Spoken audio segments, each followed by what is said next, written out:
The role of leaders in creating successful businesses and driving growth is crucial. How these leaders run their teams and make decisions can be the difference between success and failure. But do the leadership characteristics displayed by leaders vary from region to region, from developed to developing market, from higher growth to lower growth business? And how does this affect the way in which businesses operate?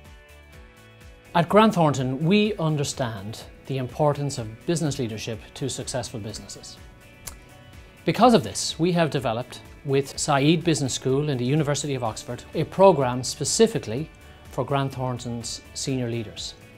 The programme is focused on helping our leaders develop their own leadership capability, their organisational capability, most importantly, how they grow their leaders for the future. It was fascinating to get the perspective of 26 of our leaders from around the world on leadership issues. There were clearly common themes, but also differences between the regions. Because of this, we decided to use this year's International Business Report to look at some of the differences between the regions on leadership issues. Central to our leadership programme are the concepts of mentoring and coaching. You will find that the most successful leaders have used coaches and mentors during the course of their career.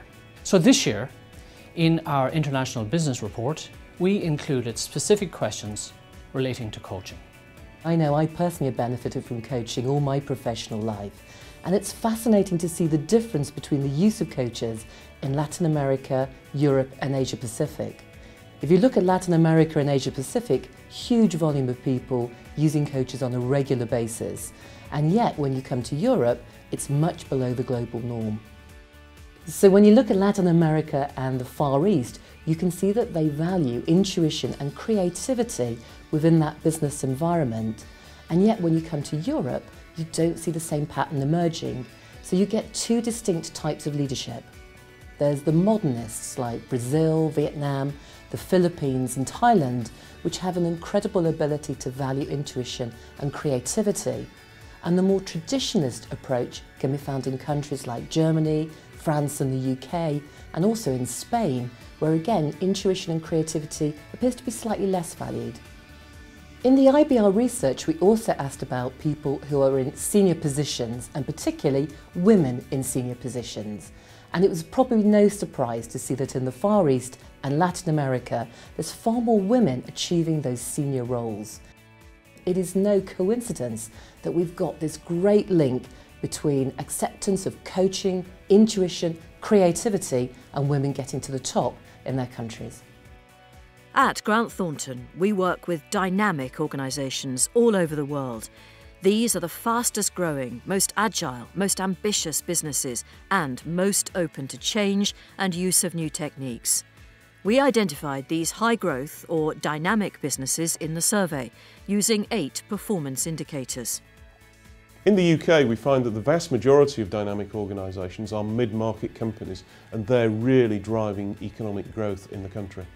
There were some strong recurring themes. For example, coaching. What we found was that dynamic organisation leaders were more likely to use an external coach. And you've only got to think about the world of sport, where people like Andy Murray, for example, using Ivan Lendl, increased his performance by that 1% that was necessary to get him over the line in terms of Wimbledon. There were some other strong recurring themes. What we found was that dynamic organisation leaders were likely to use a range of techniques in terms of improving their leadership skills. Techniques around monitoring their performance, perhaps forming big peer networks so that they could just learn from their peers about what helped them in terms of developing their own leadership. In Grant Thornton, we find that the best decisions are often a blend of reason and instinct. And indeed, the very highest performing companies, the leader often is taking decisions just on the back of gut instinct and experience. And from my own experience over the last 20 years in various leadership positions, I've found that often my best decisions are just based on intuition, and certainly in terms of hiring people and also hanging on to the best people. Grant Thornton's leadership survey has shown how leaders in dynamic organisations operate, adopting a more open and collegiate style. It also shows the impact that women are having on the models of leadership in emerging markets. So what are the top attributes associated with good leadership? Our research shows there are a number of key attributes essential for good leadership. Top of the list is integrity or trust, which is vital in any business. You need to earn people's trust through your behavior. A positive attitude ranks second in the survey. Leaders need to be optimistic and enthusiastic. They must show a passion for their business and its growth. Third on the list was communication. Leaders should clearly articulate their vision if they want people to follow and to grow their business. Something that's very important to me, and which also scored highly in the survey, is the ability to delegate and prioritize. The best leaders are able to identify and focus on priorities. And speaking personally, the principles that guide my leadership are trust, optimism, and prioritization. I use a nice acronym to remember these. I'm sure you can figure it out.